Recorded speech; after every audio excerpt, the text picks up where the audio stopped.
sikubingelele sikwamukele ezindabeni zehora lokuqala emini nezithelele unkosazana wakwaDambuza Maguba nazo ezinohlonze emini nje. For purposes of Section 47(1)(e) of the Constitution and is accordingly not eligible to be a member of and not qualified to stand for election. Inkantolo yomthethosisekelo isinqume ukuthi umholi weMK Party uJacob Zuma akakufanele ukuba yilungu lePhalamende.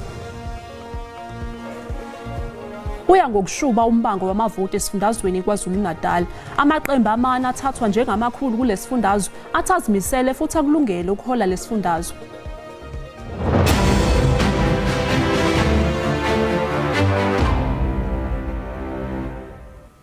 Inkantolo yomthethosisekelo isinqume ukuthi umholi weMK Party uJacob Zuma akakufanele ukuba yilungu lePhalamende. Ikhomishana yokhetho iIEC bifake isimangalo sayo enkantolo yomthethosisekelo emva kokuthi inkantolo yezokhetho yavuna uZuma ngelokuthi akukho okumvimba ekutheni abe yilungu lePhalamende nakube wake wagwetshwa ngecala lokwedelela inkantolo.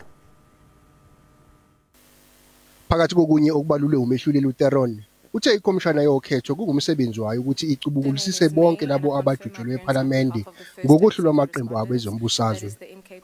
Uqhube wathi iIEC isuke iqhuba lolu hlelo ngenhloso yokuqinisekisa ukuthi ivikela isithunzi sikahulumeni wentando yeningi nokufanele lokhu ikwenze ngaphambi kokuthi kudidiyelwe amalunga amasha ePhalamende emva kwemiphumela yokhetho. In respect of the question whether Mr. Zuma was convicted as contemplated in Section 47(1), this court finds that there is no difference between a conviction following criminal proceedings and a conviction following civil contempt of court proceedings. Ijaji uTheron akazange sachitha isikhathi wabe sikhipha isinqumo senkantolo. It is declared that Mr. Zuma was convicted of an offence and sentenced to more than 12-month imprisonment for purposes of Section 47(1)(e) of the Constitution and is accordingly not eligible to be a member of and not qualified to stand for election to the National Assembly until 5 years have elapsed since the completion of his sentence. The order of the Electoral Court is set aside and replaced with the following, and I quote, "The appeal is dismissed," close quotes. The counter application is dismissed. There is no order as to cost in this court. I hand down the judgment. Ngokomthetho wesigaba usection 47(1)(e) okuyiwo ogunyaza ngokuphelele osuke ilungelo ukuba yilungu lePhalamende uyamchitha uNcamalala njengoba wanikwa isigwebo sezinyanga eziyishumi-15 ngecala lokwedelela inkantolo. Nakuba isigwebo sakhe saxegiswa wagcina esekhululwa ngoshwele kaMengameli. uZuma usengakwazi ukuba yilungu lePhalamende emva kweminyaka emihlanu uma sekwedlule isikhathi ayegwetshwe sona inkantolo. Umengameli we-ANC uCyril Ramaphosa uthi umbuthano siyanqoba ozoba senkundleni yezemidlalo iFNB eGoli ngempela sonto ezayo kuzoba yiwona mbuthano omkhulu kunayo yonke imbuthano. Umengameli we-ANC ukusho lokhu ngesikhathi esonga umkhankaso wakhe esifundazweni kwaZulu-Natal njengoba ephinde wavakashela nenkosi Lucas Mthandeni Shezi. Official, the mic is yours. Umengameli we-ANC uCyril Ramaphosa uthi sekusemome ukunqoba lokho ukusho ngenkathi ephothula umkhankaso wakhe esifundazweni kwaZulu-Natal.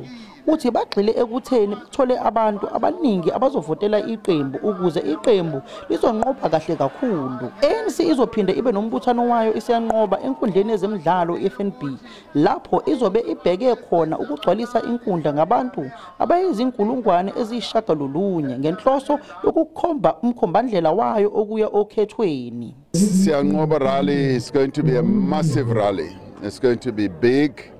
We're going to have many of our members as well as supporters coming to the Siyanqoba rally. uRamaphosa uthi abantu basesifundazweni kwaZulu-Natal bakhombise ukuthi bayayithanda iANC. Umongameli weANC ubehola umkhankaso weqembu kuso lesi sifundazwe kusukela ngoLwesihlanu.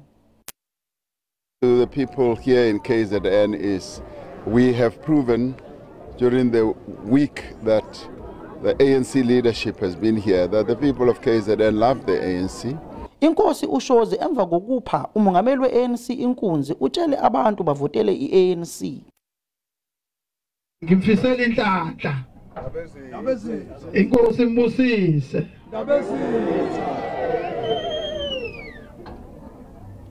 Nimvoteleke. Ngusamkele Maseko ngibele izindaba ze-SABC kwaNdengezi.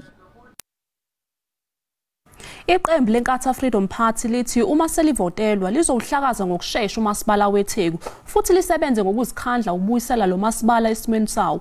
Lokhu kushiwo uThami Ntuli we-IFP eSomndunankulu KwaZulu-Natal. Ogaqeleso kuba uNdunankulu KwaZulu-Natal uThami Ntuli uthi abantu bakuleli kufanele bahloniphe usuku lokhetho bakhumbule unyaka 1994 kulapho elakuleli lazuza intando yabantu.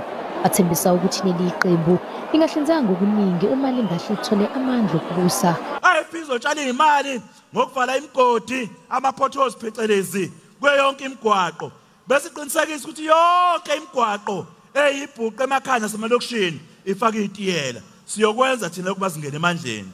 Sizokwakha amabloho okuwela ukuze izingane emayiwela zingamuki nemphakathi ingamuki emakhaya nasemalokishini. Ukubhekana nenkinga yokungabibikho kwamathuba emisebenzi, ukuthuthuka ukusisiza nokuzenzela ngokusebenzisana namabhizinisi aKwaZulu-Natal ukuba sihlinzeke bonke abantu abangasebenzi ngamakhono.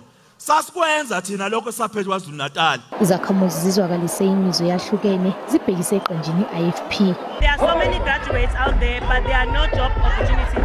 It is so sad to see a graduate getting paid $350 after all the effort you put in at school, graduating, late night sleep. But at the end of the day, you just sit there with all your qualification. Nothing is being done. No job opportunities are being created in our country. Inkatha izoletha ushintsho ukuza iSouth Africa yonke and njengoba sithembekile and sithembe trust us njengoba sibhaliwe nje neskipa asitshontshe asizona igebengu akukaze usibone ngisho ku-TV kuthiwa ngisho inkatha khona imali entshontshile. Leli qembu belikhankasa eMlazi. Uya ngokushuba umbango wamavoti KwaZulu-Natal, amaqembu amane athathwa njengamakhulu kulesifundazwe athazimisele futhi akulungele ukuhola lesifundazwe.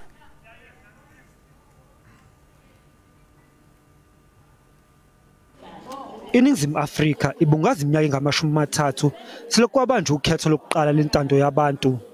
Izwe manje ilungiselela ukubamba ukhetho lalo lesikhombisa. Amaqembu angenela ukhetho anokuzethemba ukuthi abeka abantu abafanele ukuthi bawamele. Umholi we-ANC KwaZulu-Natal uSiboniso Duma uthi ngisho noma kusakhona izingqinamba isifundazwe esibhekene nazo kodwa isimo sesingcono selokhu i-ANC yathatha izitambo zobuholi kulesifundazwe ngo-2009. ANC this time lizobe lishoda ukuthi sokwenza sure ukuthi imisebenzi siyayikhiqiza siyaqhubeka nayo ngenhlanhla seyinhlelweni already zokwenza service delivery enhance kuzona zonke izindawo. Uzobona ke futhi enye into ehlupha kakhulu ama price, even amafutha nje asiyabiza, so i cost of living siyozama ukuthi siyiguide. Sinento ezimbiwa phansi ezikhona eSouth Africa iKwaZulu-Natal, lozo zinto zonke kufanele zibuyele ezandleni zabantu. Iqembu eliphikisa kuleli DA libeke ithemba kuChristopher Pappas ongumeya wasemngeni kweSomndunankulu. Into ebalulekile nazo zonke izinto amathuba omsebenzi nokukhulisa umnotho. Ayikho into ebuhlungu njengobona ubaba engakwazi ukufaka isinkwe etafuleni noma umama engakwazi ukuthenga umuthi magulu umntwana. So sithi isithunzi siqala ngamathuba omsebenzi. Usihlalo we-IFP KwaZulu-Natal uThami Ntuli uqokwe njengozomela leli qembu kweSomndunankulu. Ukholo lekuthini iqembu lakhe lingasihlwitha lesifundazwe. Ekhincetshwa abantu abangibafica bengenamanzi abanye sebenamanzi inqwaba yabantu kodwa ikakhulukazi udaba lomnotho engithi lona oseqhulwini ngoba uma kwalungomnotho abantu bazowathola amathuba omsebenzi. I-Action SA ezobe ingenela ukhetho lakuzwe lonke kokuqala ibeke ithemba kuzwake lomncango.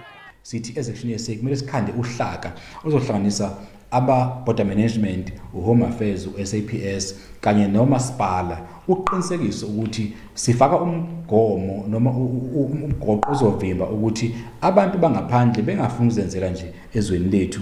Njengoba sekusele izinsuku eziyishagalolunye ukuthi kubanje ukhetho konke sekusezandleni zabavoti ukuthi ubani ozohola lesifundazwe.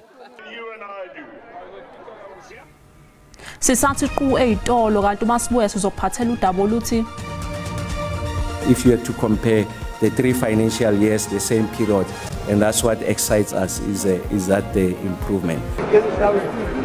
Ungqongqoshe wezogesi uDokotela Khosiyenzo Ramakgopa uthi seliqala ukuthela izithelo uhlelo lokusebenza kwezamandla elasungulwa ngoNtulikazi wangonyaka u2022.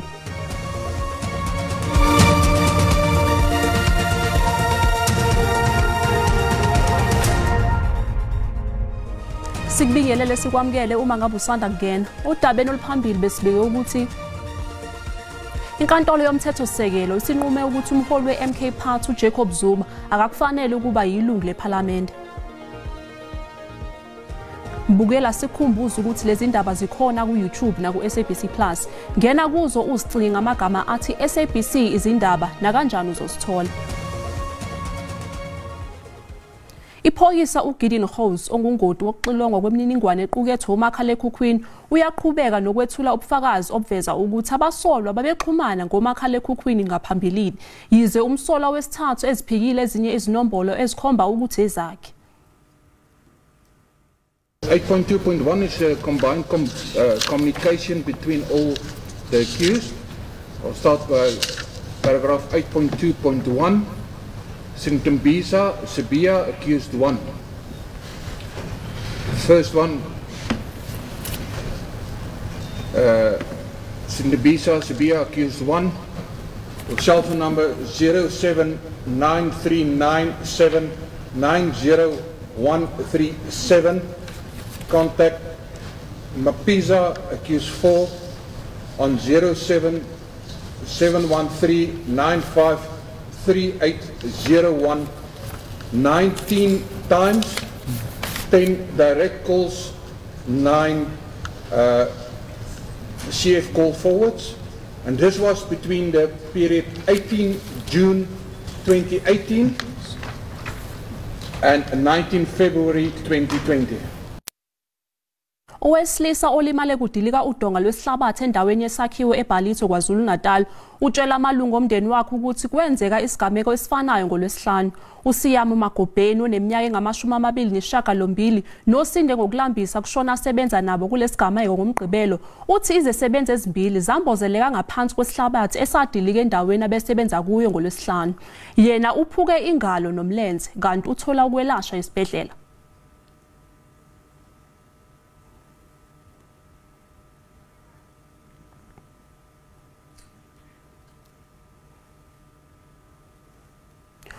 Ungqongqoshe wezogesi uDokotela Khosiyentsho Ramaphosa uthi seliqala ukuthela izithelo uhlelo lokusebenza kwezamandla elasungulwa ngoNtulikazi wangonyaka u2022. Namhlanje kuhlangana izinsuku ezingama-54 lelizwe lingagcinyelwa ugesi ngenhloso yokuwonga. Ninabezindaba samasonto onke ungqongqoshe wezogesi uDokotela Khosiyentsho Ramaphosa udwebe isithombe esigculisayo malungana nokusimama kokusebenza kwe-Eskom. Namhlanje kuphela izinsuku ezingama-54 izakhamuzi zakuleli zingagcinyelwa ugesi ngenhloso yokuwonga.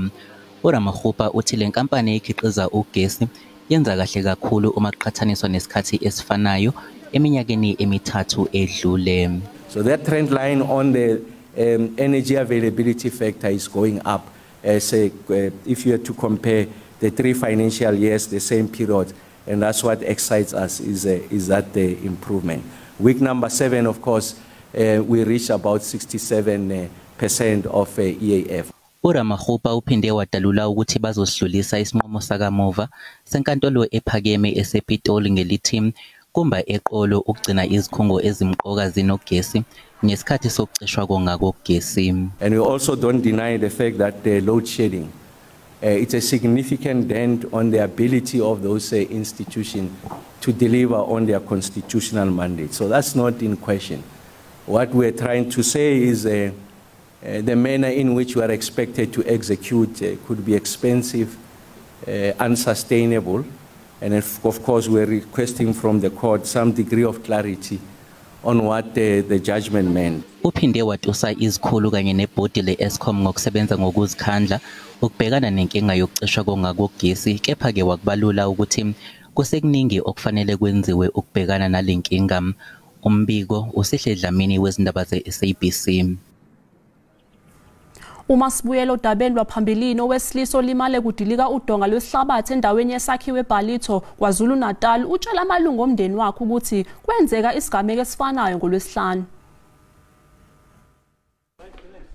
Amaphoyisa athi bekunezisebenzi ezingu-14 ebezisebenza kule ndawo ngenkathi kudilika udonga ngomgqibelo ekseni. Abahlanu kulabasebenzi baqhubeke ngaphansi kwenhlabathi. Abatakuli basebenze amahora amaningi bezama ukubakhipha. Kwabuye kwamiswa ukutakula kubonakala ukuthi akuphephile kwazise inhlabathi biqhubeka imboza. Izidumbu ezine zezisebenzi zitholwe ngaphansi kwenhlabathi. Ngemuva kwamahora ayisithupha kutholakale uMagabeni elimele ebambeke ocingweni olufakwa amatshe. Konke lokhu kuphele emuva kwamahora ayishumi-nantathu kutakulwa. uPamela Magabeni uthi bakhathazekile kakhulu ngokulahlekelwa uthandiweyo wabo uArchie Magabeni. Uthi bobabili laba bebesebenza kule nkontileka ezinyangeni ezimbalwa ezedlule. Ingalo yakhe ayikho right, emazantsi uthi khona umlenze okrekhileyo ithambo. Umndeni uthi ucasulwa kakhulu ukuzwa ukuthi udonga lukwelawela abanye abasebenzi ngayizolo, nabo baphuthunyiswa esibhedlela belimele. uMagabeni utshele umndeni wakhe ukuthi ezinye izisebenzi zinqabile ukubuyela emsebenzini ngomgqibelo. Khona abantu abagqithe umhlabathi phambili before kwenzeke lento yakhona, kodwa kho lutho ethathiwe inyathelo ethathiwe ukuthi ku-prevent le problem phela kuvele kwalethwa bona ngakusasa besuswa kwenye side. Imizamo yokuthola umnikazi womuzi iphunzile ngoba kuthiwa usesibhedlela naye. Amaphoyisa ayaphenya. Londi Radebe, SABC News, eBalito. Amalungu omphakathi angeneme eBethlehem eFree State azwalise ulaka lawo ngokunyuka kwezinga lokusetshenziswa kwezidakamizwa kule ndawo. Baphakamise izikhalazo zabo kungqongqoshe wezokuhlunyeliswa kwezemilo uRonald Lamola embizweni ebeyibanjwe enkundleni yezemidlalo. Izakhamuzi ziphinde zasola amaphoyisa asebenza kule ndawo ngenkohlakalo. Imbizo yokuzodingida ngesihlava sezidakamizwa kanye nodlame olubhekiswe kwabesifazane nokuqoquzela izakhamuzi ukuthi zibike izigameko zobugebengu ezenzeka emphakathini. Nokho umphakathi uthi usukhathele ukhomishana wamaphoyisa kule ndawo osolwa ngokuzibandakanya nezenzo zenkohlakalo. Izakhamuzi zinqenqe ungqongqoshe ukuba angenelele. Our grievances with this guy is he has been involved in stock theft cases and drug dealers are being protected by the same police general.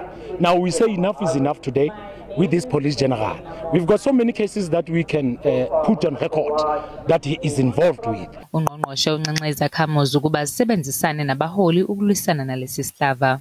They are concerned about the high level of drug abuse in the society and the community here, and that those that get arrested, they get released easily, multiple bails. So we have requested that they give us the specifics in terms of the cases so that we can follow up with the relevant authorities, the NPA and the South African Police Services. Really, they've been raising this issue several times, but it's high time that now we give them a formal hearing and engage the minister, myself, and now that the Minister of Justice was also here, we really have to do that now. Amalungu omphakathi asazoqhubeka nokubhikisha kuze kuphele ubugebengu endaweni.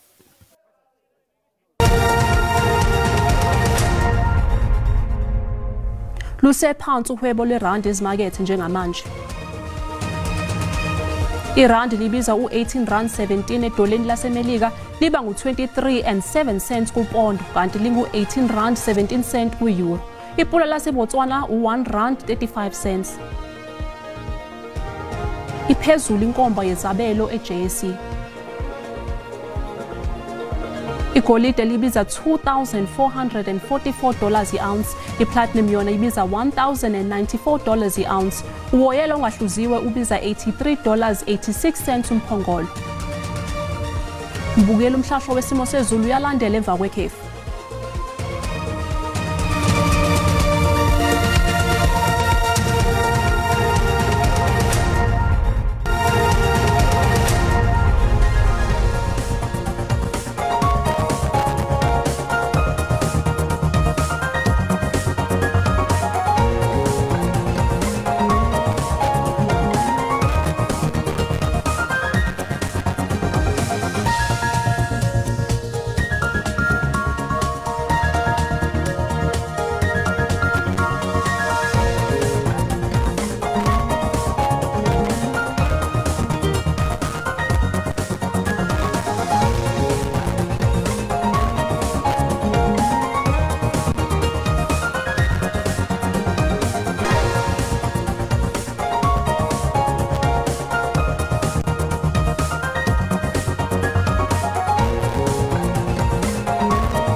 Bukeli sizibeka lapha ezehora lokuqala emini siyabuya futhi ngehora lesikhombisa sale kahle.